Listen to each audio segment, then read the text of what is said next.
everyone, this is Sharon. Welcome back to my channel about a property investment and buy and sell in Toronto.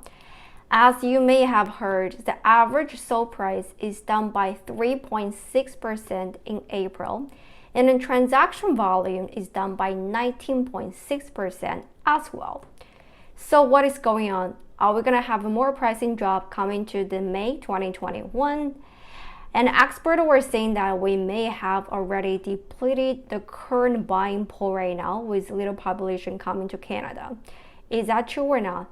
Today I'm presenting you with the factual data to say exactly what's going to happen in next 3 years coming to the immigration and housing supply of Toronto housing market.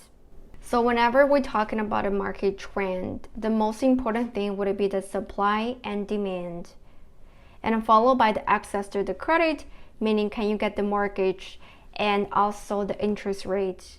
Knowing we may have a depleted buying pool right now, are we expecting more buyers in the near future then? And I would say yes.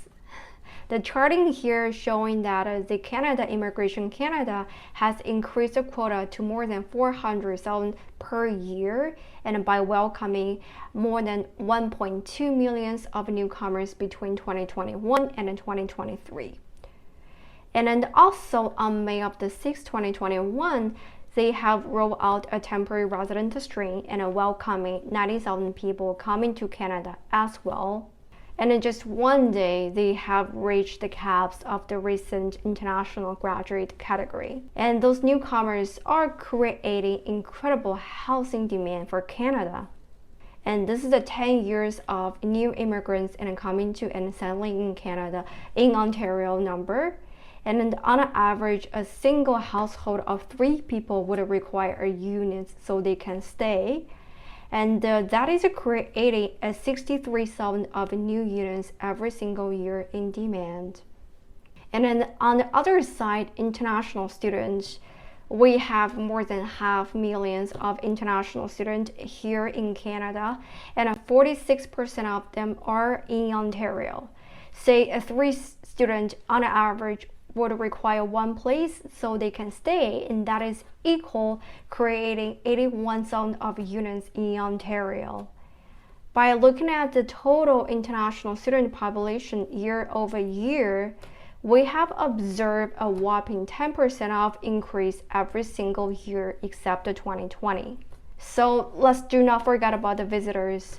Once the COVID restriction is lifted, we will foresee those visitors coming back to Canada eventually, and they also need a place to stay. So the question is, do we have enough of a housing supply to handle such large demand? And do we have any gap right now? And the charting here is showing the total housing supply being completed in Ontario year over year, and that including all housing types, detached, semi, townhouse, and condos. Here we can easily see, while the housing market is completed in Ontario coming to 2021 to 2023, even though we have already put a very aggressive growth into the completion rate in here, the new demand created by the new immigrations and international students will easily surpass the demand very easily. So we will foresee those of the gap going forward. So now you have it, knowing what is going to happen onto the demand and supply side of Toronto housing markets. I'm hoping this data and information is somewhat helpful to you.